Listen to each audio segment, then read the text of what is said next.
So I think if you look at any kind of thinking tool, I mean, it can be done straight into their face. You can give them the details going on there, but I actually use it more.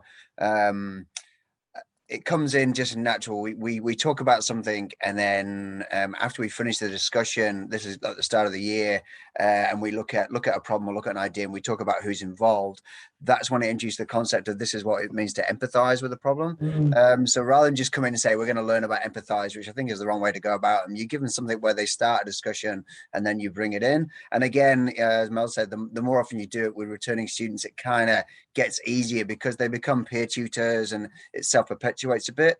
But we're quite lucky is 2 years ago, I got a group of students using the same thing. And so we aligned our the Stanford design process with the school's idea under the school codified, which was their underlying messages that they had kind of like their key competencies. And so they linked them together. And so naturally the students kind of everything reads into it. So yeah, it's a good way as they can see that this is not a new type of thinking. It's not a one-off. It's actually what people do all the time. It's in the curriculum. It's in the school sort of values and things like that, and it's there to be used as a tool for learning and thinking. So once you get that, they kind of buy and saying, "Oh, this isn't," and then they start to see it in other places too. They go to other places and they see, "Oh, that's the same as," and they realize that it's actually a natural way of thinking, but this is just more processed out so you can follow a path. I think one of the things that's been a challenge for our kids is like that empathy about the problem and about where it's coming from, and they're all gung-ho and they know the answer straight away and they're sure that their first idea is the best. And so actually, take a step back, spend a bit of time, find out a bit more information. That can be quite a big learning step for them the first time round. And then that gathering of feedback and using that feedback to have another go and that kind of approach as well. Again, some of the kids are like, well, no, because I've done it. So therefore it's great and we're ready and I can move on. So those are some of the big learning curves that kids have along the way. And that's one of the things I think they get the most out of it in. Mel, you talked about having a block of time in which the students were able to follow their various projects, wherever they were. Were you able to integrate other parts of the curriculum into that time, or integrate the 1, 2, 3 into your maths or literacy program? Was there a crossover, and were you able to use that? So I suppose for me, that 1.5 hour time that I alluded to earlier is where we would talk about where they're at and where they're going and problem solve a little bit.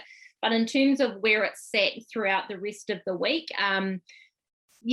depending on what their program was, it absolutely could be instead of, as I said, a group of my girls were doing something that was really literacy based. So instead of doing what everyone else was doing that week, they just focused on doing their Tahiro Toru text stuff.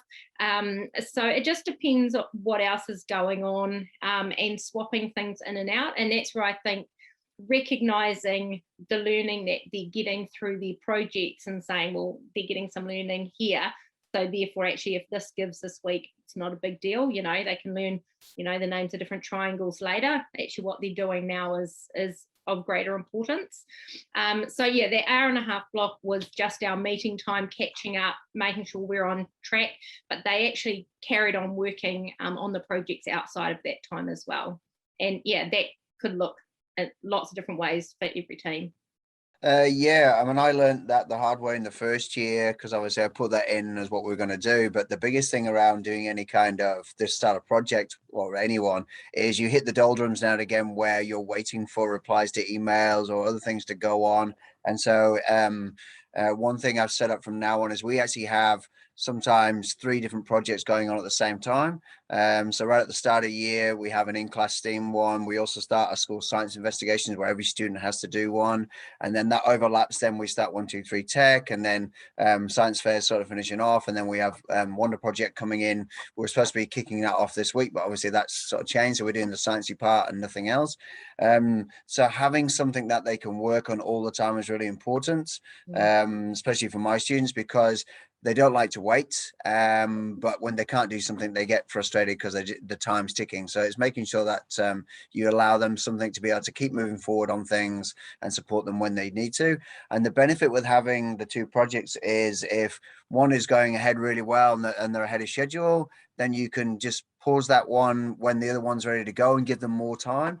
And because that's our sort of methodology for teaching. I can play around with the timetable, anything I like, really. I only have some outside things like they go to tech and arts and we have PE slots and things like that. But the rest of the time, it's just like if it's during maths time, I'll flick it around and use that slot for a group who needs to do something like recording or visiting or doing anything else. So yeah, I'm quite flexible and quite lucky that way. The one thing about the crossover though is we use this about every subject in these projects. I mean, if you see some of the visual art, the public speaking, performing arts and drama, music. I've had students make songs. I've got a group at the moment who are doing a magazine to promote message around dysphoria and how people, like get confused about what to do. So like they've just got all these different things and they use so many different talents at the same time, as well a lot of the core subjects in the middle of it.